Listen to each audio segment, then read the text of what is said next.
हम देश में सब एक होकर 26 पार्टी मिलके एकजुट होके जो बीजेपी की सरकार सेंट्रल में है, मोदी जी की सरकार है, इसको निकालने के लिए हम पूरे तैयार हो गए हैं।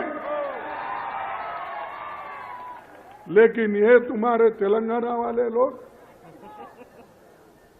केसीआर एक मीटिंग को नहीं आए और कभी ये भी नहीं पूछे कि भाई मोदी को हटाने के लिए, बीजेपी को हटाने के लिए हम सब सेक्युलर पार्टी एक होंगे, कभी नहीं कहा।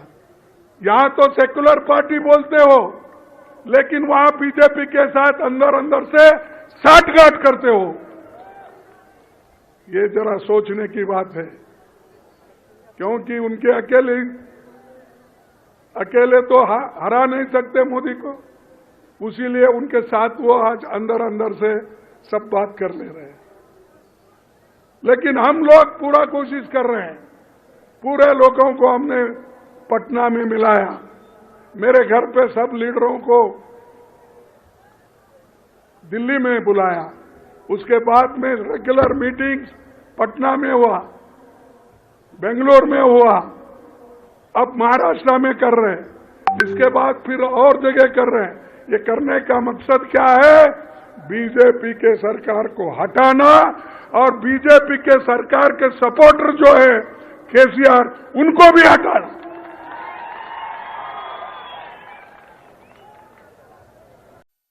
पॉइंट,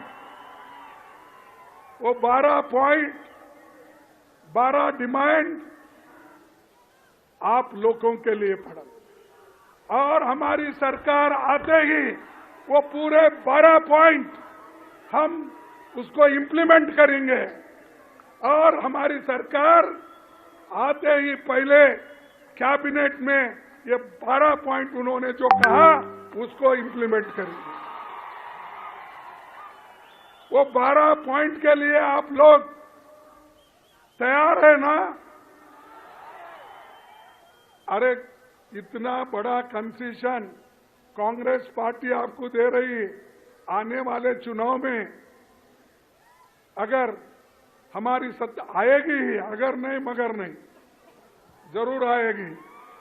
आते ही हम लोग आपको जो वायदा हम यहां से कर रहे हैं वो करके दिखाएंगे। इसीलिए भाइयों, हम कर्नाटक में 5 वायदे किए थे। 5 वायदे करके हमने उसको अभी अमल बजावनी दे रहे हैं, उसको अमल में ला रहे हैं। और जो कांग्रेस कहती है वो करके दिखाती है।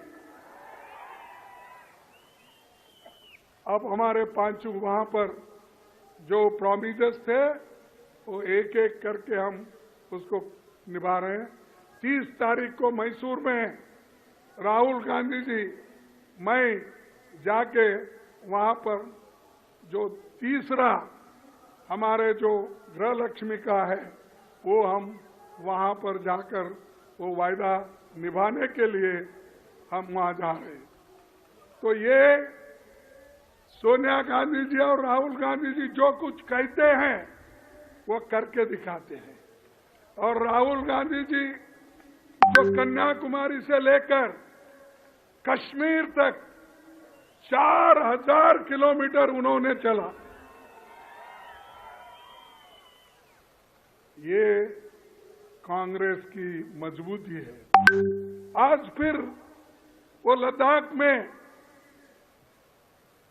चाइनीज बॉर्डर पे अपनी जान खतरे में डालकर मोटरसाइकिल पे वहां पर घूम घूम के देख रहे चाइनीज बॉर्डर में कितना हमारा जमीन उधर चाइना के तरफ गया, कितना बचा, हमारे लोग कहाँ हैं, कैसे हैं, ये पूरा उन्होंने छानबीन करके अब 8 दिन से उधर फिर रहे हैं। ये कांग्रेस पार्टी मजबूती के साथ आज काम करना चाहती, लेकिन मोदी जी यहां आते हैं, शाह आते हैं, शाह कल आ रहे कल आ रहे, कितने बजे आ रहे हैं? तो कल शाह आ रहे हैं, और वो शाह आते यही कहते हैं कि कांग्रेस ने 53 साल, पहले तो बोलते थे 70 साल में कांग्रेस क्या किया, अब इधर इधर वो बोल रहे 53 साल में क्या किया, क्योंकि उन्होंने घटा लिया। वाजपेयी के जितने दिन थे, मोरारजी देसाई के जितने दिन थे, विश्वनाथ प्रताप सिंह के कितने दिन थे, और दूसरे लोग में देवेगौड़ा का क्या, ये सब घटाकर अब 53 साल बोल रहे हैं। 53 साल में तुमने क्या किया, रिपोर्ट कार्ड दो। ये मध्य प्रदेश में उन्होंने कहा, छत्तीसगढ़ में कहा, और कल आकर यहां भी बोलेंगे उन्होंने। यहां बोलते या नहीं मुझे मालूम नहीं, क्योंकि केसीआर पार्टी का उनका दोस्ती हो गया है अंदर से, और अंदर से जब दोस्ती होती है जोर से बोल नहीं सकता आदमी। अब देखेंगे, अब इधर इधर तो बोलना भी बंद हुआ, ऐसा मैं सुना केसीआर का। तो इसलिए भाइयों, आपको मजबूत डट कर रहना है, डट कर आपको रहना है। और हमने क्या किया, हमारा रिपोर्ट कार्ड आप जाके कल अगर शाह आते हैं तो उनको बताइए, क्या बताइए कि कांग्रेस ने क्या किया। कांग्रेस ने आजादी के बाद इमीडिएटली 562 रियासतों में बटा हुआ देश